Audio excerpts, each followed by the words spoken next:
Backstory: 2 years ago, I, 46F, lost my husband in an accident, and I was heartbroken. We had 3 children, and I thought we were very happy until his mistress showed up at my door, demanding money to support the child my husband fathered. I didn't believe her, but she was able to prove it with screenshots, messages, etc. The image I had of my husband was forever tainted, and he left me with this mess. Because of my bitterness about the betrayal and my offense at the mistress's lack of remorse and entitlement, I told her she wasn't getting a dime and that she shouldn't have slept with a married man. She kept harassing me, and when that didn't work, she went to my husband's family to put pressure on me to give her what she wanted. She even tried to involve my children, leveraging her silence for money. I knew that once I gave her money, she would come back, so I told them myself. My husband and I had well-paying jobs, lucrative investments, and savings, and I received a sizable amount from the life insurance policy. I consulted a lawyer, and while she could prove the affair, it didn't prove paternity. Since my husband wasn't on the birth certificate, and she couldn't produce evidence that my husband acknowledged the child, she had no case. After my lawyer sent her a strongly worded letter, I didn't hear from her for a while and thought it was over, that is, until my oldest, Alex, 19F, came to me and said that she did a DNA test with the mistress behind my back. She said she did it because she wanted to get this resolved. The child deserved to know who their father was, and get the financial support they were owed. My husband had a will that stated each of his children would split an inheritance they could access when they went to college and gained full control of at the age of 25. When the results came back proving that my husband was indeed the father, the mistress took me to court. It was a long legal battle, but eventually, a settlement was made. I sat Alex down and explained to her that her inheritance would be split 50-50 between her and her half-sibling as part of the settlement agreement. When she asked if my other children had to split theirs, I told Alex, no. My husband's will stated that it had to be split, but it didn't say it had to be equal, and until each of the children turned 25, I had full control. Alex was upset, saying that it wasn't fair. I countered, saying that it wasn't fair that my other 2 children had to get a lesser share because of my eldest's choices, and if they wanted their full share, they shouldn't have done the DNA test. There's still plenty of money for Alex to finish college, she just won't have much after that, and I do plan on dividing my own estate equally in my will. Alex knows all of this but is still giving me the cold shoulder. My own siblings think that it wasn't fair and that I'm punishing Alex for doing right by her half-sibling, but I don't see it that way. Edit. Thank you to everyone for your responses, even those calling me the jerk. Based on a few frequent questions, comments, and themes, I feel like I need to clarify some things. My other 2 children are Junior, 17M, and Sam, 14F. The half-sibling is now 5. When my husband drafted the will 10 years ago, he initially named just our children, but a friend of ours had an oops baby, so he changed it to his children in case we had another one. At least, that's what he told me. After the mistress threatened to tell my children, I decided to tell them. I sat them all down and explained the situation. They were understandably devastated and asked if they really had another sibling. I told them that I didn't know and that if the mistress could prove it, she might get some money. I explained that if they wanted to know if they had a sibling or not, we could find out, but I made sure they understood that their inheritance could be affected and that other people might come out claiming the same thing and get more money. Initially, all of my children said they didn't want to deal with that, so I did everything I could to protect them, but I guess Alex had a change of heart. Until the DNA test, I had no reason to believe my husband's mistress was telling the truth and acted accordingly. I kept following my lawyer's advice, and if she wanted the money, the burden of proof was on her. While some of you might think I'm the jerk, please understand that my decision wasn't spiteful.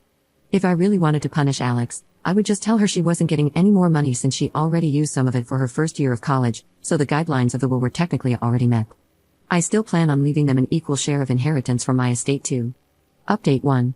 Thank you so much for all the responses, even those who didn't fully agree with me, because they provided valuable perspective. I also wanted to give an update and answer some questions for anyone who is curious, so here it goes. Since I told Alex what would be happening, she told her siblings, and the house has been pretty tense. To try and make peace, I spoke to each of my children one-on-one and as a group to figure out what to do next. I spoke to Alex first, and some interesting information was revealed that I'm very angry about. Apparently, the mistress created a fake profile and manipulated my daughter into befriending her. After gaining my daughter's trust, she pretended that she was in a similar situation and said that a DNA test would prove there was no paternity. When Alex went behind our backs, she thought it would prove the mistress was trying to scam us.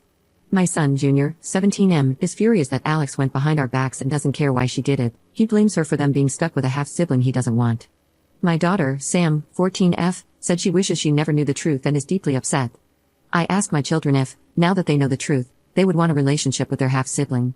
Junior clearly wants nothing to do with the child and says that Alex should feel lucky he still considers her a sister. Sam says she doesn't want to, and I feel it's because she's in denial and wants to live life pretending her father was perfect.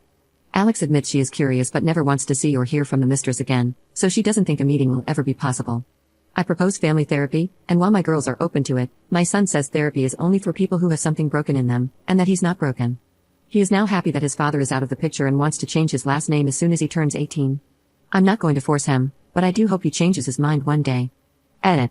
For clarification, because I keep seeing this, before I made my first post and before I told Alex what was going to happen with her share of the trust, the settlement was already finalized.